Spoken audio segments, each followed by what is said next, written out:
Memandang itu dari kami keluar dari rumah itu sudah tahu bahwa kami punya rumah pasti hangus terbakar. Karena sebelum kami jalan itu sudah terbakar setengah bagiannya.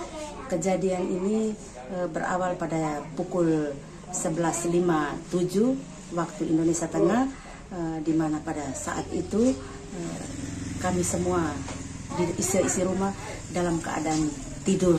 Kami semua nyenyak, tidak ada yang mendengar itu. Saat itu anak laki-laki saya yang SMP mendengar bunyi suara yang ledakan itu, dia membangunkan. Saat dia bangunkan itu, batu-batu sudah masuk ke dalam rumah dan sudah menyambar gorden di 2 kamar itu, sehingga terjadi kebakaran. Dalam kepanikan itu kami harus ke kamar mandi untuk ambil air untuk menyiram. Tapi saat kita siram, dia jatuh lagi di tempat yang lain lagi dengan bara api yang sudah semakin besar. Sehingga upaya yang kami lakukan adalah kami dengan senter HP itu kami cari kunci motor dan bisa pergi dari rumah. Yang kami pikirkan dalam hati kami itu hanya HP dengan ambil kunci motor sudah bisa pergi jauh dari situ supaya kami tidak terbakar. Setelah dari situ kami bawa motor langsung pergi ke Boru. Sampai kami berhenti itu di rumah penjahit Boru di dekat persawahan situ. Kami situ memandang itu dari kami keluar dari rumah itu sudah tahu bahwa kami punya rumah pasti hangus terbakar. Karena sebelum kami jalan itu sudah terbakar setengah bagiannya.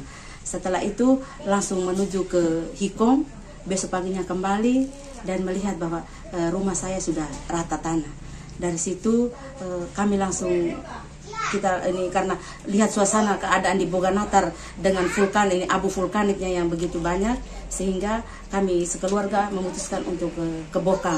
Sampai di Bokang saat itu untuk dari pihak pemerintah desa Bokang sudah membangun tenda untuk menerima kami pengungsian dari Ulang Gitang, sehingga kami datang situ.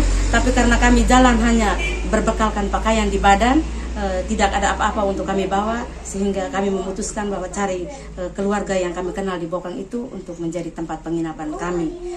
Sampai dengan hari pertama juga belum ada bantuan dari desa, juga belum ada dari pihak pemerintah juga belum ada, sehingga karena saya punya anak kecil, sehingga saya tidak bisa membiarkan anak saya tidur beralaskan tikar di atas lapangan yang masih ada dengan segitu material di bawah, sehingga kita tidur juga tidak nyaman. Orang besar tidur juga tidak nyaman, apalagi anak-anak yang berusia balita.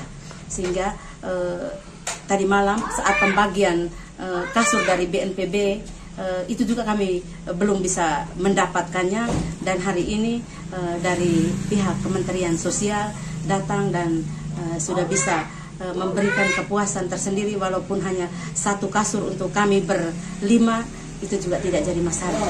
Intinya kami sudah dapat tempat untuk bisa kami tidur. Itu rumah terbakar tuh seisi rumah habis? Iya, seisi rumah habis. Apa saja? Saya punya rumah itu tuh isinya penuh. Karena ini otomatis pakaian semuanya habis. Saya jual minyak tanah dan saya punya uang minyak tanah semua juga terbakar semua. Ini barang-barang peralatan semuanya, buku, laptop, ijazah saya punya ada, tapi yang saya punya anak-anak mereka punya, karena mereka ambil untuk ini scan karena permintaan dari sekolah untuk urus ini beasiswa, akhirnya semuanya terbakar semua.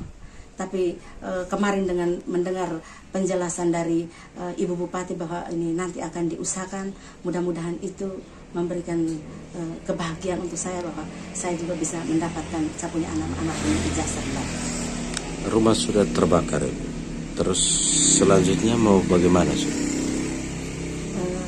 Bagi saya ini sebagai manusia, jadi kita manusia pasti kita masih bisa bekerja untuk bisa memulihkan yang sudah hancur.